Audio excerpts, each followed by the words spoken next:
ડિંડોલીમાં 5 વર્ષીય બાળકનું અપહરણ થયું હતું ત્યારે પિતાએ જ પુત્રનું અપહરણ કરાવ્યું હોવાની વાત સામે આવી છે। ડિંડોલીમાં 5 વર્ષીય બાળકનું અપહરણ કરવામાં આવ્યું હતું ત્યારે મળતી માહિતી અનુસાર પિતાએ જ પુત્રનું અપહરણ કરાવ્યું હતું।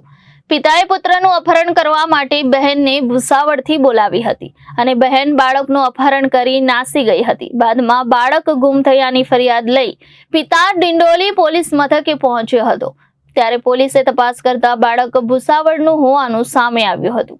પોલીસની ટીમ ભૂસાવળ પહોંચી અપહૃત બાળકને છોડાવ્યો હતો અને બાળકના પિતાની ધરપકડ કરી હતી। હાલ અપહરણનું ચોક્કસ કારણ સામે આવ્યું નથી। ગઈ તારીખ 6 જુલાઈ 2024ના રોજ જીજ્ઞાનગર ડિંડોલી પાસેથી તારાચંદ ઉત્તમ પાટીલના એક 6 વર્ષના બાળકનું કિડનેપ થયો હતો। 6 તારીખે આ બાળક ગુમ થતા એના પિતાજીએ 7 તારીખે પોલીસને ઇન્ફોર્મ કર્યા હતા। તમામ પોલીસ રથયાત્રા બંદોબસ્તમાં રોકાયેલી હતી। તેમ છતાં 7 તારીખથી કન્ટિન્યુ સુરત ક્રાઇમ બ્રાન્ચની ટીમ, ડિંડોલી પોલીસ સ્ટેશનની ટીમ વગેરે રાત દિવસ મહેનત કરતા હતા। આ તપાસ દરમિયાન આના સીસીટીવી ફૂટેજના એનાલિસિસ કરતાં ખબર પડી કે તારાચંદ ઉત્તમ પાટીલે જ પોતાના છોકરાને કિડનેપ કર્યો હતો અને પોતાની બેન જ્યોતિ અને એક મિત્ર કરણ મારફતે આ છોકરાને બુલધાણા મહારાષ્ટ્ર મોકલી આપવામાં આવ્યો હતો। ગઈ મોડી રાત્રે આજ વહેલી સવારે 3 વાગે સુરત ક્રાઇમ બ્રાન્ચની ટીમ અને ડિંડોલી પોલીસની ટીમે એને નંદુરબાર પાસેથી ચાલુ ટ્રેનમાંથી છોકરાને આઈડેન્ટિફાઈ કરી અને બાળક અને એની સાથે કિડનેપિંગ કરણને બંનેને પકડી પાડવામાં આવ્યા હતા। આ ગુનાનો મોટિવ જોતા એવું પ્રાથમિક દ્રષ્ટિએ લાગતું હતું કે જ્યારે એની મધર અને ફાધરને બનતું નહોતું અને એના ઉપર પ્રેશરાઇઝ કરવા માટે એના ફાધર ઉપર દેવું 9 લાખ રૂપિયાનું થઈ ગયું હતું, તો આ એના સસરા પાસેથી રેન્સમ માંગવા કે ખંડણી માંગવાનો પણ એક એંગલ આમાં હોઈ શકે એવું પ્રાથમિક દ્રષ્ટિએ જણાઈ આવે છે।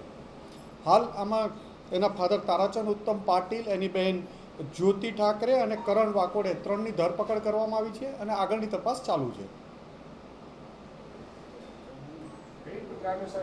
એની ઉપર 9 લાખનું દેવું હતું। પ્રાથમિક જે શરૂઆતની જે સ્ટોરી હતી એમાં એની પાસે 9 લાખનું દેવું હતું, ફાઇનાન્શિયલ પૈસા હતા ના। એની મધર વારંવાર મકાન લેવા માટે ઇન્સિસ્ટ કરતી હતી કે નવું મકાન લઈ દો, પરંતુ આ બધી વસ્તુ લેવા માટે એના સસરા પાસે ખંડણી માંગવાના પ્લાન સાથે કદાચ એમને આ કૃત્ય કર્યું હોય એવું પ્રાથમિક દ્રષ્ટિએ જણાય આવે છે।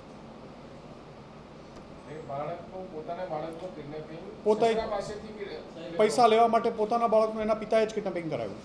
પોલીસને શંકા કેવી રીતે ગઈ? કારણ કે જે દિવસે બાળક ગુમ થયો હતો પછી 6 તારીખે જ્યારે રાત્રે ગુમ થયો, 7 તારીખે વહેલી 10 વાગે આ પોલીસ સ્ટેશન જાણ કરવા આવે છે કે મારું બાળક ગુમ થાય છે। આ તપાસ દરમિયાન સુરત ક્રાઇમ બ્રાન્ચની અને ડિંડોલી પોલીસની ટીમ તપાસમાં હતી ત્યારે અમને ફૂટેજમાં પણ એક ખોટા છોકરાને ઓળખી બતાવ્યો, ટાઈમિંગ ખોટા ટાઈમે બતાવ્યો, જે જગ્યાએ છોકરો ગયો નથી એ જગ્યા બતાવી। એ છોકરાને આઈડેન્ટિફાઈ કરતાં પોલીસ એ જે છોકરો ગુમ થયેલો અને પોતાનો છોકરો બતાવતા હતા એ બીજો છોકરો મળી આવ્યો, એટલે એના ફાધર ઉપર શંકા જતા બંને સુરત ક્રાઇમ અને ડિંડોલીની ટીમે સાથે મળી એના ફાધરની પૂછપરછ કરતા એમણે કબૂલી લીધું કે આ મારા છોકરાને મેં બુલધાણા મોકલ્યો છે। અને જ્યારે લોકેશન લેતા હતા ત્યારે આ છોકરો પરત બુલધાણાથી સુરત તરફ ટ્રેનમાં એક આવતા હતા, તો એ દરમિયાન ચાલુ ટ્રેને નંદુરબારથી સુરતની પોલીસની ટીમે એને પકડી પાડ્યા।